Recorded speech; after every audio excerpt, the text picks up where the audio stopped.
Halo Sere People, ketemu lagi sama Kak Puji di video Serefit kali ini kita akan membahas mengenai Indonesia masa kerajaan Islam, terutama mengenai teori. Oke, kakak tulis dulu ya. Teori masuknya agama Islam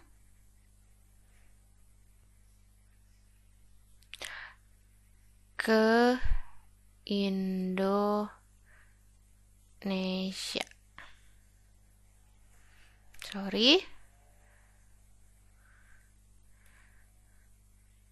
Indonesia.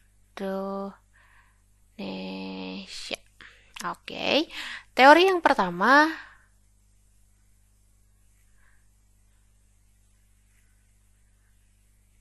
Nah, teori yang pertama itu adalah teori Gujarat. Nah, dari namanya sudah diketahui bahwa ini berasal dari India. Nah, teori Gujarat ini dikemukakan oleh Snok Hurgonje. Nah, dia menyatakan bahwa Islam datang ke Indonesia itu pada abad ke-13 yang dibawa oleh para pedagang India. Nah, khususnya adalah para pedagang dari Gujarat yang melaksanakan jual beli di wilayah Indonesia. Bukti dari teori Gujarat ini yang pertama adalah adanya batu nisan Sultan Malik al-Saleh. Sultan Malik al-Saleh yang menggunakan tulisan India atau huruf India. Kemudian yang kedua adalah tulisan Marco Polo. Nah, tulisan Marco Polo ini menceritakan bahwa Marco Polo itu pernah singgah. Nah, kakak tulis di sini ya. Dia pernah singgah di kerajaan Perlak dan dia melihat banyak penduduk yang beragama Islam. Oke, kemudian teori yang kedua itu adalah teori Mekah. Nah, teori Mekah ini dikemukakan oleh Buya Hamka dan juga J.C. Vandler. Nah, dari teori Mekah ini, mereka berdua menyatakan bahwa agama Islam datang ke Indonesia pada abad ke-7 yang dibawa oleh para pedagang Arab. Nah, kemudian bukti dari adanya atau teori Mekah ini yang pertama adanya makam Fatimah.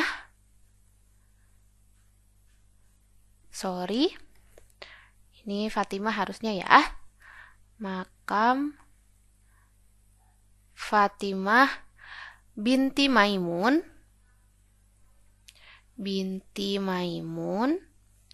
Kemudian adanya pemukiman Muslim di Baros. Pemukiman Islam atau pemukiman Muslim di Baros. Dan yang terakhir adalah adanya makam Islam di Tralaya. Makam Islam di Tralaya.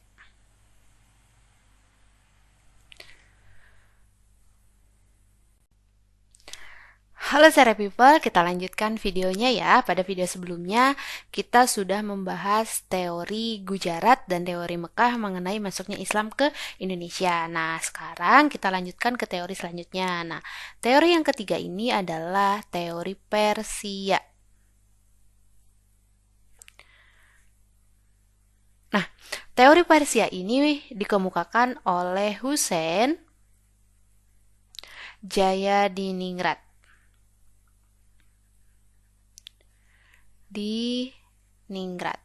Nah, Husein Jayadiningrat ini menyatakan bahwa agama Islam datang ke Indonesia itu pada abad ke-13 yang dibawa oleh orang-orang Persia. Nah, bukti dari teori Persia ini yang pertama adalah adanya upacara tabot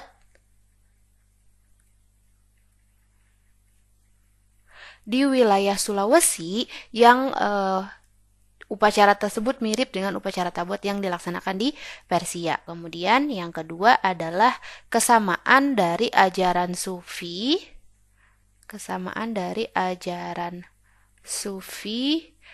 antara ajaran Syekh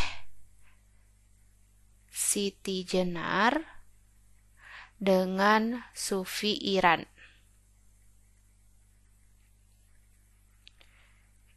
Nah, biasanya ini nih yang sering muncul adalah bukti dari teori Persia yang sering muncul di soal-soal UTBK itu biasanya upacara tabot.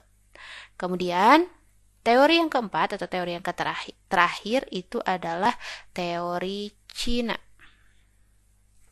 Nah, teori Cina ini dikemukakan oleh Sumanto Al-Qurtubi.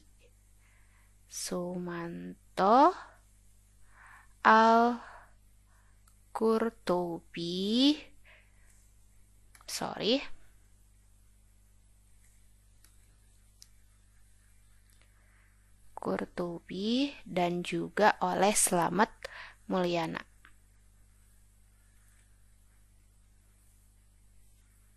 Nah, keduanya menyatakan bahwa Islam datang ke Indonesia itu pada abad ke-9. Abad ke-9 yang dibawa oleh para Muslim Cina yang mereka berimigrasi ke Indonesia. Nah, bukti dari teori ini yang pertama adalah Raden Fatah. Raden Fatah ini merupakan raja kerajaan Demak. Itu memiliki keturunan, dia adalah keturunan Cina. Nah, kemudian yang kedua adalah penulisan gelar dari raja-raja Demak itu menggunakan istilah Cina. Menggunakan istilah Cina. Nah, dari keempat teori itu, kalau misalkan kita mau kronologiskan sesuai dengan abad, berarti yang pertama itu adalah teori Mekah, yang kedua teori Cina, yang ketiga teori Gujarat, dan teori Persia.